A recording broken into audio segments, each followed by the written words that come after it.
kıllar bekir sarılız, yekbürüzün ortoluz, zeyzundan bekir sarılız, ötürümün ökçüsü, kıllar bekir sarılız, yekbürüzün ortoluz, zundan bekir sarılız.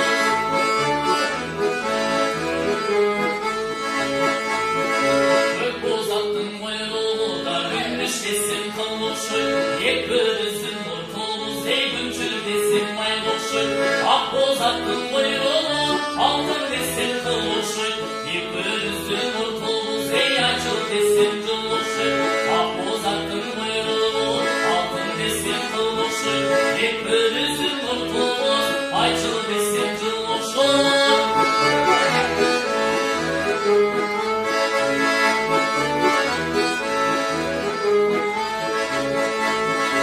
Aşka sulu aktalı, sulamazsın sarnalı,